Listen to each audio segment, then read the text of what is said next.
রাস্তা দখল করে দোকান করা যাবে না, হকারদের উদ্দেশ্যে সাফ বার্তা মুখ্যমন্ত্রী শুভেন্দু অধিকারী।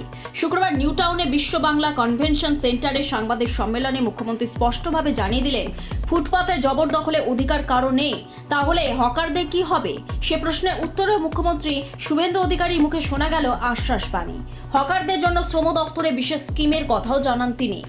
ফুটপাত দিয়ে হাঁটার অধিকার জনগণের রয়েছে, সেই ফুটপাতকে জবরদখল করার অধিকার কারণ নেই। যেখানে সরকারের ভ্যাকেট ল্যান্ড রয়েছে, যেখানে জনগণের প্রয়োজন নেই, সেখানে বৈধ অবৈধ যদি বসে থাকেন, মানবিকভাবে দেখব। কলকাতার বড় বড় চওড়া রাস্তা, জনগণকে হাঁটার জন্য ফুটপাত, এটা কারো হাতে দেওয়ার অধিকার আমাকে কেউ দেয়নি।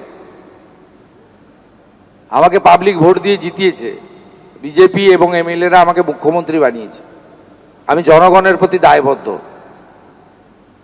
আপনার জনগণের স্বার্থ যেখানে যুক্ত রয়েছে, সেই স্বার্থ সর্বাধিক অগ্রাধিকার পাবে।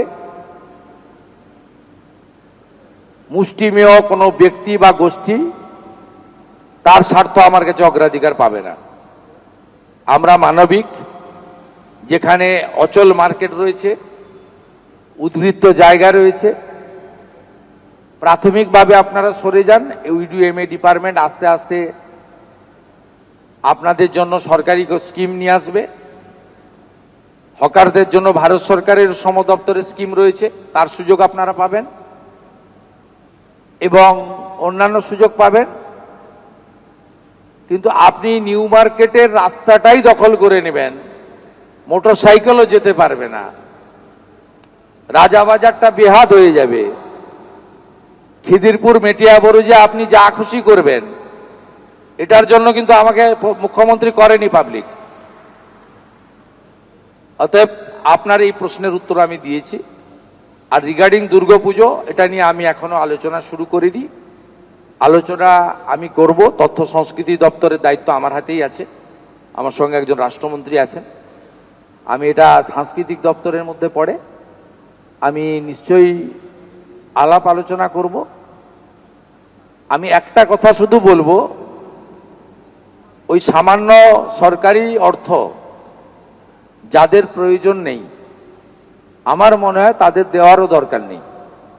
আর যারা এই অর্থের জন্য পুজো করতে পারেন না বা পারবেন না, তাদের পাশেই সরকার থাকবে।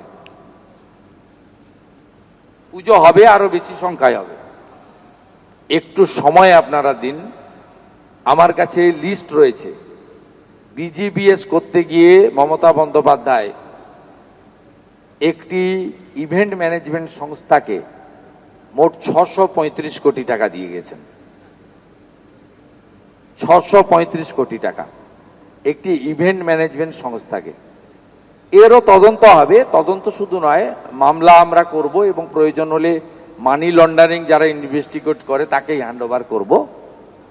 আমরা ছাড়বো না, ছাড়ার জন্য তো মানুষ বসায়নি। ব্যুরো রিপোর্ট, লটারি সংবাদ।